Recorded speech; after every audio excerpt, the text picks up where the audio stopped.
Judge never sentenced me to a program. I never had to go to like a level 4 levels. I'm not really like tapped in and like I got some really serious charges, and I don't really know that these goddamn charges are serious. You feel me? So I asked, they booked me. They had me on like 3 PBLs.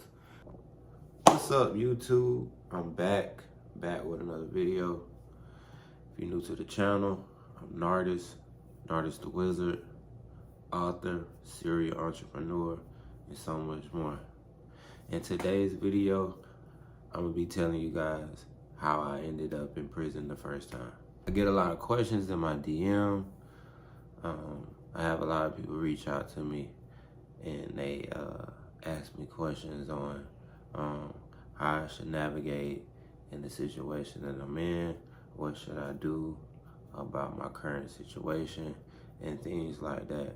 So before I can really get into a deep dive and explain the how-tos and the whatnots, I just want to give y'all a little backstories on my upcomings and before the person that you guys see today.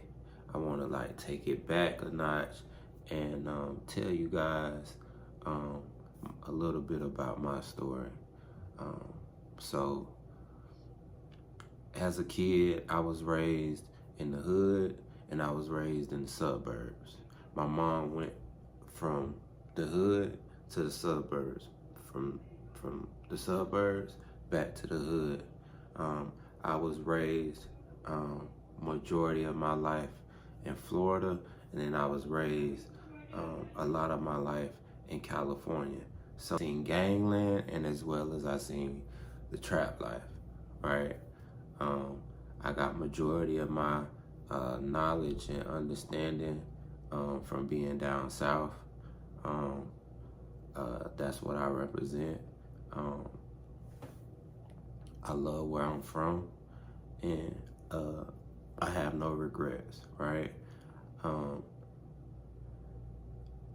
I really didn't have a relationship with my father like that. I didn't have a relationship with my father. My mother raised me. I spent majority of my time with my grandparents on the weekends. I really didn't have a relationship with my father like that until I got grown, right?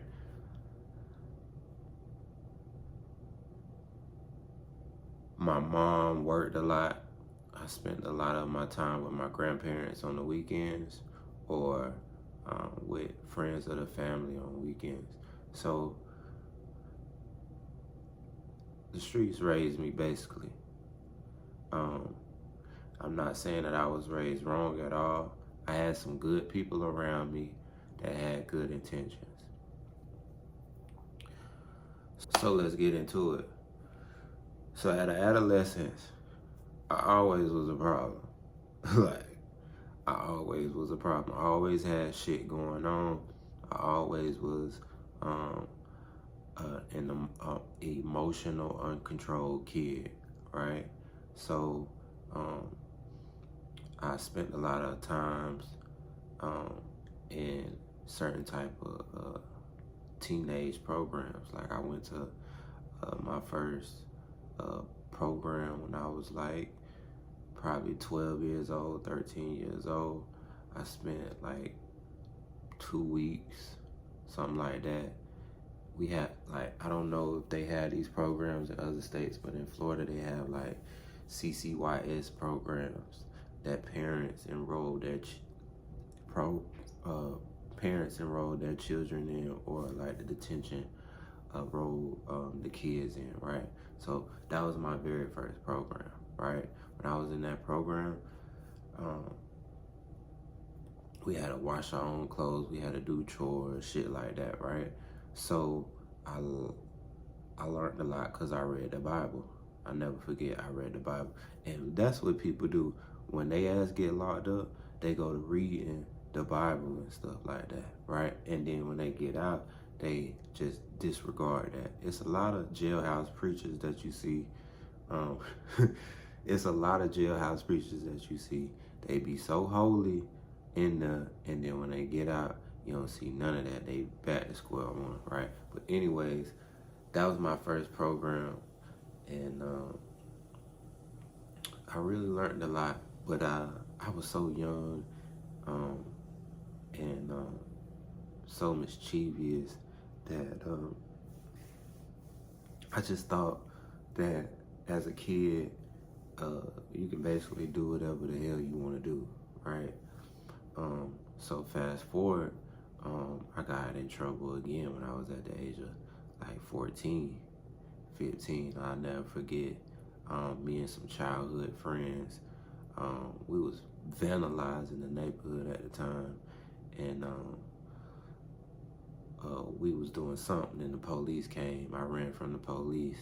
I could have got away, but I decided to stop running, and I got caught, right?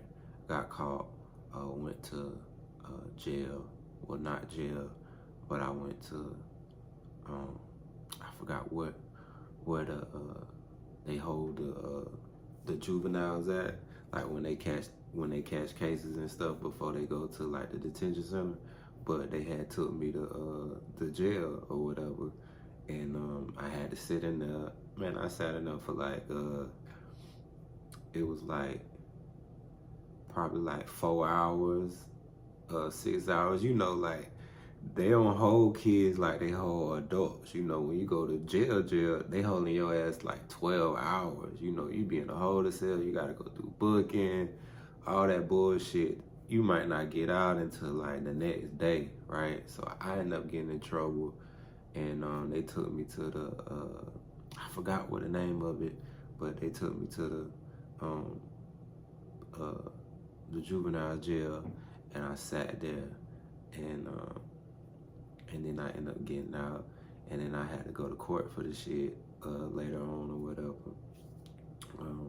But that was like the first time I actually, you know, had some charges against me, and then I was around by like 14.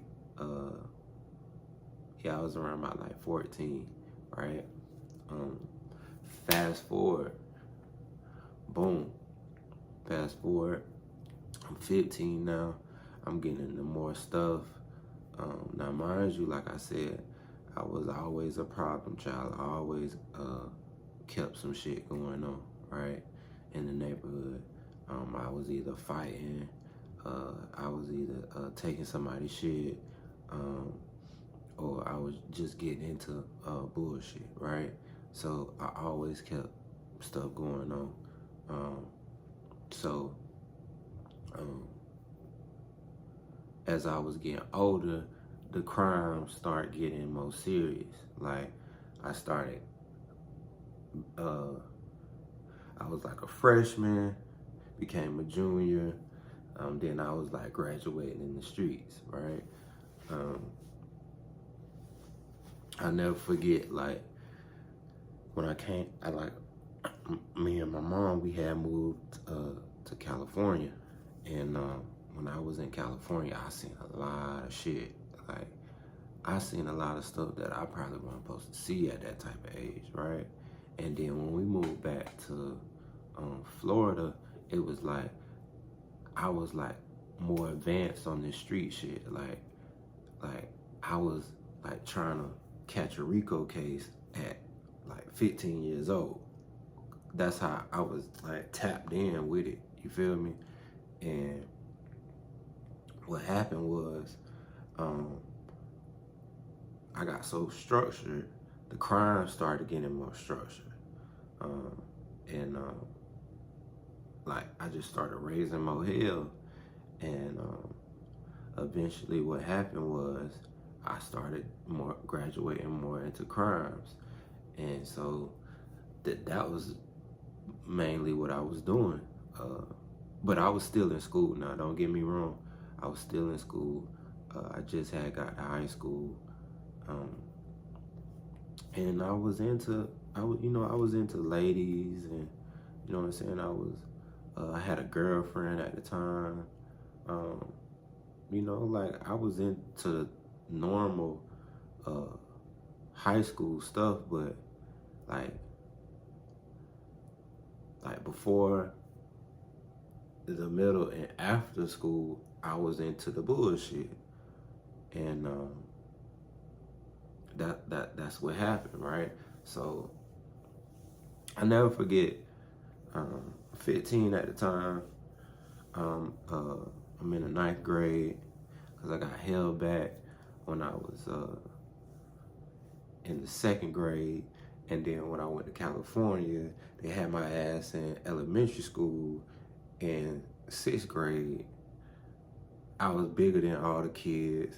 I had all the gear than all the kids. Like, I was out of order. They had to move me to another school where I think it was sixth grade was middle school, or they moved me up to seventh grade or whatever. But like I was becoming more advanced. So yeah. So fast forward, I ended up getting kicked out of school. If you guys want to hear that story, that's a whole nother story. But I ended up getting kicked out of high school.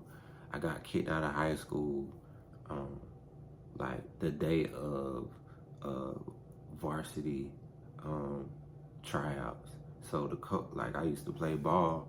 I would play ball in the gym, and the coaches used to they used to like me playing or whatever. So they told me I should try out for varsity instead of JV, and I was like, cool, but I ended up getting kicked out like the same day the varsity tryout. So unfortunately, I couldn't play or whatever. But yeah, so I ended up getting kicked out of school for fighting. And when I got kicked out of school, they gave me two options. They told me that I can either go to a second chance school, or I can enroll into like a technical school to get my GED or whatever. So I was on all the bullshit at the time. So I was like, no, I'm not going to no damn second chance school. Y'all not gonna have me on this goddamn short bus, and y'all dropping me off late and stuff. I'm not doing none of that. Take me up here to the community college or this technical institute with these older people, and goddamn let me get my GED, right? So that's what happened. My mom enrolled me into that bid, and goddamn I started going to school out here with these college students, right? So I'm seeing all this college life stuff, and I'm 16 now, right? Now, mind you, I got locked up when I was 16 years old, right? But I got locked up within 5 months after I turned 16. So from like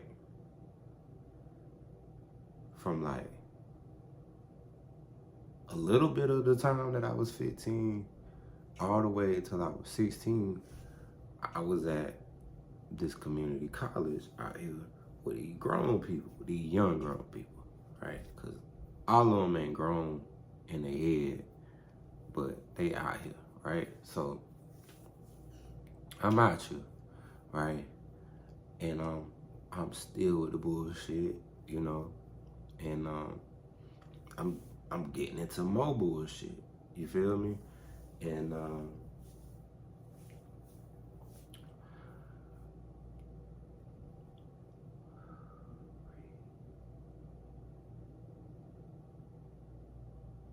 I'm getting into more bullshit. So I'm way across the town where I be at, you know what I'm saying? I don't even be over here on this side of town. I be on the other side of town, but I'm over here on this side of town getting into the bullshit. I'm meeting new people. I'm meeting people that I ain't even like came up with. I'm like fooling around with people that I don't even really know like that, you feel me? I'm meeting new women. Like my whole schedule didn't change, you know what I'm saying? I'm not tapping in with my peoples like that. You know what I'm saying? Like, I'm really going through some stuff. I'm going through some stuff at the house. I'm going through some stuff with like everybody right now, and it's like changing my whole structure of life. You feel me? So, um, let me take you back a little bit. So, like, I was never the spoiled kid, right? My mama didn't have it like that. Her overhead outseated her income, so she didn't have it like that, right? Um, my grandparents basically uh, provided me with the things that I desired. And I got those things sometimes on the weekends when I would spend time with them, right? So I really didn't have things like the normal kid would have at that age, right? Um, so a lot of stuff was given to me. I never forget, like, I had a cousin, I had a couple of cousins that, you know, uh, they would give me clothes to wear, and these were some nice clothes and stuff like that. And I would wear these clothes and stuff like that, and you know, at a certain point of time, these clothes get old, and you know, I ain't have no backbone. I ain't have no father figure in my life, you know, in my ear every day, navigating me through life and on some responsible steps to take to get more out of life. You feel me? I knew how to ball, but I didn't know the importance of focusing on and taking something serious. You feel me? So, yeah, that shit was crazy. So, goddamn, goddamn, what happened was, what happened was,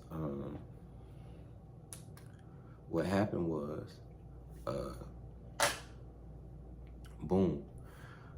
I started getting into bullshit. I started meeting older people, and um, I just got real deep into the streets, into the street life shit. So at time, my favorite movie, and that's why I say, you guys, I don't know who watching, but if you got kids or you are a kid, you gotta be careful of what you consume. You have to be careful on what you intaking into your soul and your body and your mind, because whatever you intake, that's what eventually you're more influence to, you're navigating towards, and you're becoming. So at that time, I was really tapped in with the movie came out in '07, but I swear to God, I would continue to watch this movie like it came out yesterday. Like, Shotters was my movie, right? Like, I was very into that movie, right? It got to the point where I started living my life like I was in that movie, and it got really real. You feel me? So after that, it was on. I started getting on with the program. I started going on missions mode.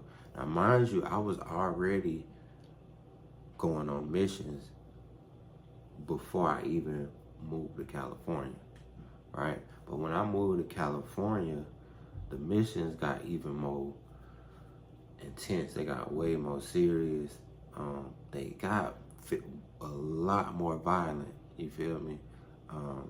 So, boom, I got with the program. When I got with the program, it was a wrap after that. I started doing some crazy stuff, and for you guys out there listening, I just want you to know that if you're doing uh, violent crime, stupid shit, is not worth it, bro. It's not worth it. Majority of the time, the people who you doing this stuff with, they have no good intentions in you, right? They're not gonna, uh, they're not gonna go to your funeral. They're not going to um, pull up on your mama, pull up on your daddy, your parents, or nobody if something happened to you, right? Um, they're gonna be the first ones to tell on your ass. You feel me? So remember that. Like, always remember that before y'all going on a mission together. Just remember what the hell I just said. You feel me? Because it's very important. If somebody was telling me this a long time, if they had social media and I was able to see the stuff that I'm seeing now, you feel me? It is no way in the hell that I would have got myself into the bullshit that I got myself into, right? I'm talking about it was times that I'm hitting banks. Like, that's another story. If y'all want to hear about how I hit 10 banks in one day, just let me know in the comment section. And don't forget to like and subscribe. And don't be afraid to ask questions in the comments or get in my DMs and ask me what you guys want to see more. But yeah, it was super crazy. I was doing all type of stuff. I was already doing crazy stuff way before this, but it got real crazy. It got real crazy then, and I never forget. It was this one time. I'll never forget. My mama was going through a lot at this time, and she was battling some things in her life, and this stuff wasn't really affecting me at the time, but I knew I needed to do something about it. And I'll never forget, me and her had then we had to have a talk or whatever, and I ended up leaving the house, right? Like, I damn near ran away, right? I stayed gone for a long time, and I was just hitting licks after licks after licks after licks after licks after licks after licks. And licks are like missions. They're basically that's what it is. If you play video games or you're familiar with like Grand Theft Auto, and you go on a mission and you complete the mission, or if you fail the mission, you gotta start the mission over again. But that's what I was going on. I was going on missions, and I was going on missions after missions after missions after missions after missions. It got addicted. I stopped hanging with the people that I was usually hanging around. I stopped communicating with a lot of people that I was already communicating with, and I really got deep dive. I had a baby on the way at the time. I had an older chick pregnant at the time, so I got real serious at my craft, and that's what I was doing at the time. And it got to the point that I got into a lot of home invasions.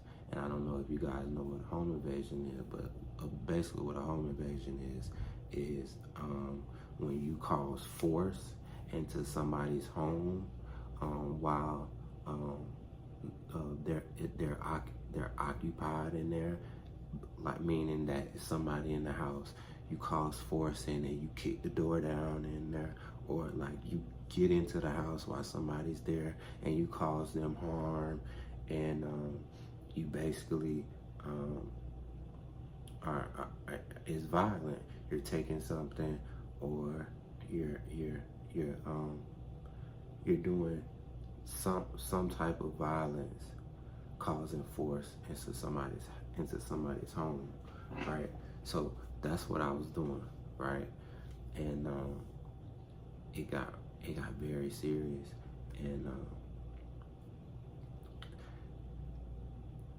this is gonna sound so crazy, but at that time, I thought I wasn't doing anything wrong.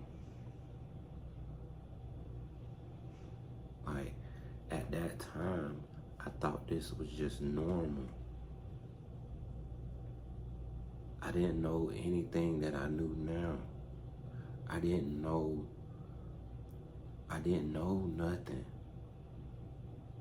I didn't know anything that I know now.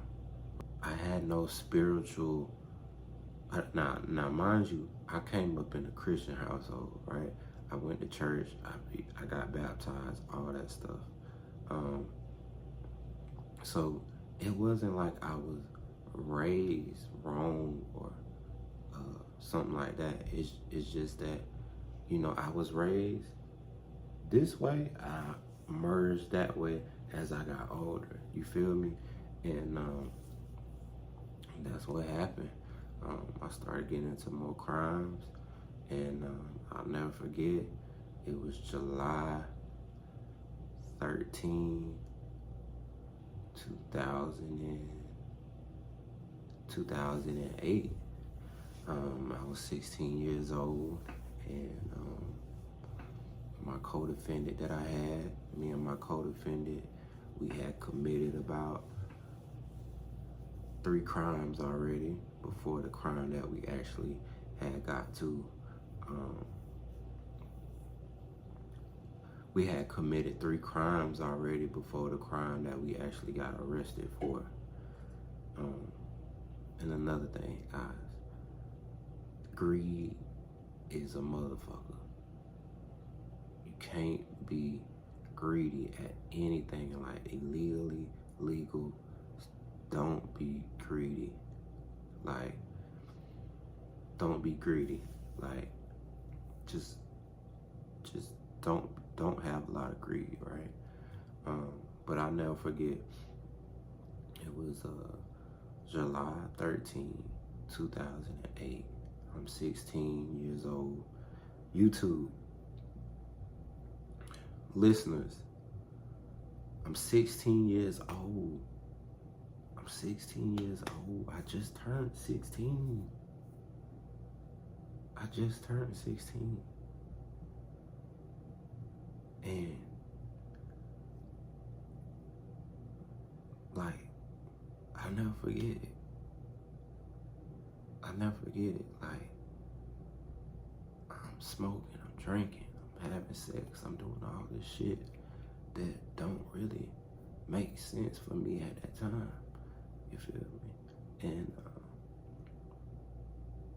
boom, me and my co-defendant, we committed a crime, and we got caught the same night.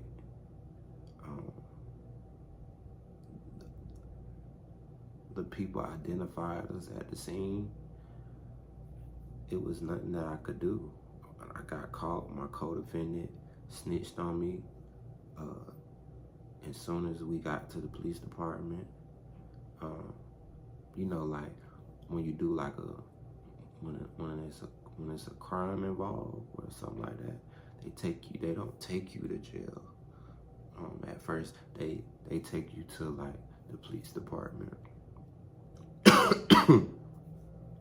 because they want to interview you. They want to get statements and stuff like that. Right? So they took me to the police department, and all my stuff is this stuff is public record, right?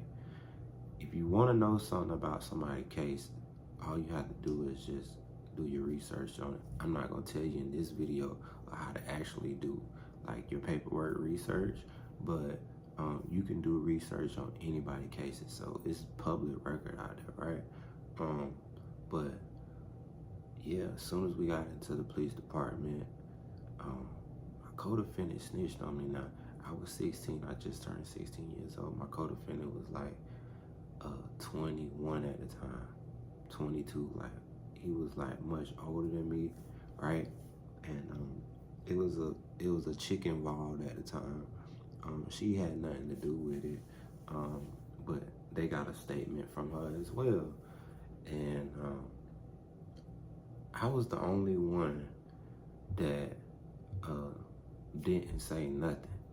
Like, my mama didn't come there, my daddy didn't come there. Like, I had nobody came there to talk for me or navigate me through that process, right? And I ain't say shit. Like, my mind was so influenced with the street life that, like, I wanted to be that person who just kept it real. Like, I wanted to have street stain. I wanted to have street cred. I wanted to be somebody. I wanted to have respect. So, you know, goddamn, I wasn't about to tell. I wasn't gonna tell on nobody, and that's what I did. I didn't tell on nobody, right? I didn't say nothing, right? Cause it was taught to me, don't. The more you don't talk, the more they don't have. The more you talk, the more they have, and that's what happened. This fuck nigga had to ran his mouth so much that they had something, right? And that's what happened, man. Got to the police department. My co-defendant told everything. I told nothing. Yeah, so that's what happened. Now, at the time I'm 16, I never really been into any type of serious trouble. The last, when I was 14, those charges had got like dropped or something like that. Like, I did like some four-hour class or some community service, Big Ben, Goodwill type shit, and it was over with. So I never went to like the judge never sentenced me to a program. I never had to go to like a level 4, level 6, level 8, level 12, none of that, right? So I'm not really like tapped in, and like, I'm not very like accustomed to what's really going on. Like, I got some really serious charges, and I don't really know that these goddamn charges are serious. You feel me? So yeah, man, they booked our ass. They booked me. They had me on like 3 PBLs, 4 PBLs. You know, and I don't know if you guys familiar with PBLs are, but they're punishable by life charges. So that means if you are found guilty or you plead upon a judge, they can give your stupid ass life. And I'm not knowing on what the fuck is going on. Like, I ain't knowing how serious this is. Like, I don't know. And I'm just sitting here, like, keeping this shit real, you feel me? It's crazy, man, because as I was doing my time as a juvenile, I was on 23-hour lockdown, and I really didn't ever come out the room like that. And I remember I called home one time, and I was talking to, like, you know, my day ones, like my friends that had been my friends since the sandbox, right? One of my friends told me, "You ain't gonna tell on that man? Like, you need to go ahead and tell on that nigga, man, and come home, bro. Like, what you doing? You don't even know that man like that." And I was like, I can't do it. And so that's a little bit about my story. It's not everything. I've been through so much more than that, especially in my upbringing. It's a lot of things um, that that has happened in my life. I don't know if you guys want to hear about it or not, but I just get a lot of questions, um, and I get a lot of things in my DM, and it's like, man, I done been through a lot, bro. I done been through a lot, sis, and you got to, like, don't focus on the past, focus on the present, have gratitude that you still alive, and be thankful that you still have your breath to keep going, because the journey is not over with. You feel me? This world, this universe, God, Jesus, whoever is your your your your person ain't through with you.